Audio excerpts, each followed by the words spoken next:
සුබ දවසක් වේවා ඔබට. තවත් අලුත් වීඩියෝ එකකින් ඉතා ඉක්මනින් ඔබව හමු වෙන බව මම ඔබට පොරොන්දු වුණා. අද මම ඔබට ගෙන එන්නේ මම මනසට පුරුදු පුහුණු කරන පුංචි භාවනාවක් පිළිබඳ පුංචි විස්තරයක්.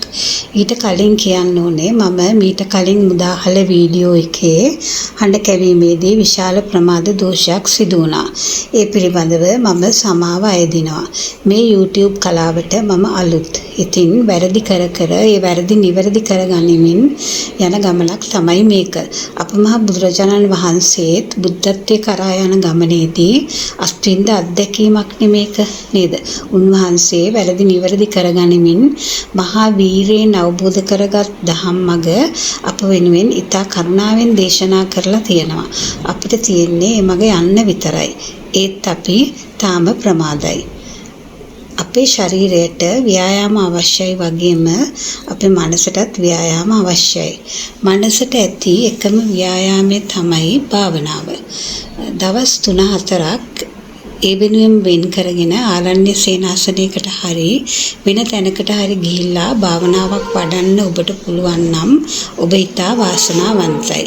නමුත් තම පවුල සමාජයේ වෙනුවෙන් අප විසින් ඉටු කළ යුතු යුතුකම් වගකීම් පැහැර හැරලා මේ මඟ ගියොත් අපිට කවදාවත් අපේ ඉලක්කය කරා සාර්ථකව ගමන් කරන්න බෑ.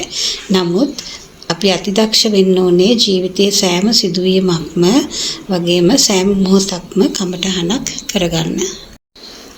මම ගෙදර වැඩ කටයුතු වලින් මිදිලා පුංචි විවේකයක් ලබන හැම මොහොතකම ඇදේ හාන්සි වෙලා ඉන්න වෙලාවට පුරුද්දක් වශයෙන් කරන දෙයක් තමයි මගේම සිත දිහා බලාගෙන ඉන්න එක. සිතේ සිතුවිලි ඉපිද සුළු මොහොතක් පැවතිලා බිනිලා යන විදිහ මම හොඳින් නිරීක්ෂණය කරනවා.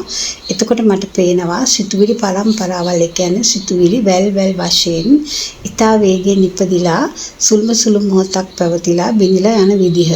මේක ඉතා හොඳ චිත්තානුපස්සනාවට අයත් භාවනාවක්. ඒත් එක්කම ඔබට පුළුවන් නම් සිතුවිලි දෙකක් අතර පරතරය හඳුනාගෙන ඒ දිහා තවත් සිතකින් බලන්න. එය ඔබ ලබන ඉතා ඉහළ දියුණුවක්. අපමහා බුදුරජාණන් වහන්සේ එක්තරා ස්වාමීන් වහන්සේ නමකට දුන්නු එක් කමඨහනක් තමයි මේක. එක්තරා ස්වාමීන් වහන්සේ නමක් බුදුරජාණන් වහන්සේ වෙත වැඩම කරලා වදාලා සිටියාලු, ස්වාමීන් වහන්සේ මේ ශාසනයේ ඇති බොහෝ විනය ශික්ෂාපද පිළිපදමින් මේ ධම්මග යන්න මට අපහසුයි. ඒ නිසා මම තීරණය කළා ශාසනයෙන් ඉවත් වෙන්න කියලා. අපමහා භාග්‍යවතුන් වහන්සේ වදාලා සිටියාලු, මහණෙනි කලබල වෙන්න එපා. ඔබ වැඩි දෙයක් නොකර මම මේ කියන දේ විතරක් කරන්න කියලා උන්වහන්සේ වදාලා සිටියාලු. ඔබේ කුටියට ගිහිල්ලා ඔබේ සිත දිහා බලාගෙන ඉන්න. ඉතින් උන්වහන්සේ කුටියට වැඩම කරලා මේ විදිහට සිත දිහා බලාගෙන ඉඳලා ඉතා කෙටි කාලයකදී අරහත් බව ලැබුවලු. ඉතින් මෙය පුංචි ක්‍රියාවක්. අපිටත් කරන්න පුළුවන් පුංචි ක්‍රියාවක් වුණත් මෙය ඉතා අනර්ග භාවනාවක්.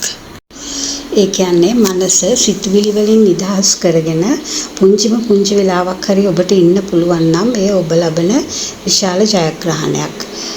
මේ කාලය ටිකෙන් ටික වැඩි කරගන්න ඔබ උත්සාහ දරනවා නම් එයින් ඔබට විශාල මානසික සුවයක් වගේම විශාල මානසික දියුණුවකුත් ලබන්න පුළුවන්.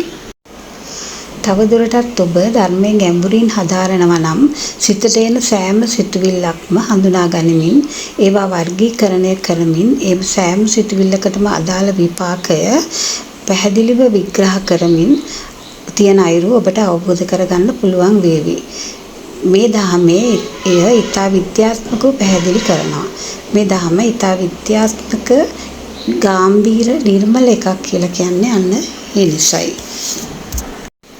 ඉතින් මේ ධහම තුලින් මම ප්‍රායෝගිකව ජීවිතයට අනුගත කරගත්ත පුංචි වැඩපිළිවෙළල් ඉදිරියටත් මගේ YouTube නාලිකාව හරහා ඔබට විස්තර කරලා දෙන්නම්. ඔබ මාහා ඉදිරියටත් රැඳේවි කියලා මම බලාපොරොත්තු වෙනවා. ඉතින් මෙම වීඩියෝ එකෙන් ඔබ යම් දෙයක් උකහාගත්තද, ඒ වගේම මේ වීඩියෝ එක පිළිබඳව ඔබ දක්වන අදහස් මට පහතින් කමෙන්ට් එකකින් දක්වලා යන්න අමතක කරන්න එපා. ඔබට සුබ දවසක්.